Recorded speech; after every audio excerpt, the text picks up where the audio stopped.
3 साल से पीएफ में पैसा जमा नहीं हुआ, तो क्या ब्याज मिलना भी बंद हो गया? रुकिए, रुकिए, क्योंकि शायद आपका पीएफ अकाउंट आज भी ब्याज कमा रहा है। तो आज मैं आपको एकदम आसान भाषा में बताऊंगा, ईपीएफ अकाउंट कब इनऑपरेटिव होता है, कब ब्याज मिलना बंद होता है और किन लोगों को ज़्यादा ध्यान रखना चाहिए। पहले एक सच सुन लीजिए, सिर्फ 3 साल तक कंट्रीब्यूशन ना आने से पीएफ अकाउंट बंद नहीं होता। जी हाँ, ये सबसे बड़ी गलतफहमी है। तो असली नियम क्या है? आइए एक एग्जाम्पल से समझते हैं। मान लीजिए किसी ने 45 साल की उम्र में नौकरी छोड़ दी, अब उसके पीएफ में कोई नया पैसा जमा नहीं हो रहा, तो क्या 3 साल बाद अकाउंट इनऑपरेटिव हो जाएगा? बिल्कुल नहीं।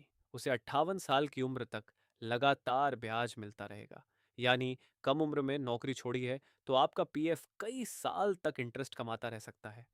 अब दूसरा केस देखते हैं। अगर कोई 58 साल पर रिटायर हुआ तो रिटायरमेंट के बाद भी 3 साल तक ब्याज मिलेगा, यानी 61 साल तक। 60 पर रिटायर हुए, 63 तक ब्याज। फॉर्मूला याद कर लीजिए, रिटायरमेंट एज प्लस 3 ईयर्स, उसके बाद अकाउंट इनऑपरेटिव माना जा सकता है। अब बात करते हैं उन सिचुएशंस की जहां अकाउंट सच में इनऑपरेटिव हो सकता है। पहली सिचुएशन, मेंबर रिटायर हो चुका है और 3 साल तक पैसा नहीं निकाला। दूसरी सिचुएशन, मेंबर स्थायी रूप से विदेश में बस गया। तीसरी सिचुएशन, मेंबर की मृत्यु हो गई और परिवार ने 3 साल तक क्लेम नहीं किया।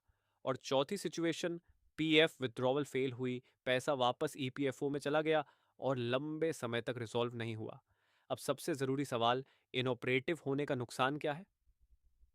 सबसे बड़ा नुकसान ब्याज मिलना बंद हो जाता है, लेकिन ध्यान रखिए, आपका जमा पैसा सुरक्षित रहता है, वो कहीं नहीं जाता। तो अगर आपका पुराना पीएफ अकाउंट पड़ा हुआ है तो क्या करें? नौकरी नहीं कर रहे? फॉर्म 19 भरकर विड्रॉल कर सकते हैं। नई नौकरी ज्वाइन कर ली, फॉर्म 13 से पुराना पीएफ नए अकाउंट में ट्रांसफर करें।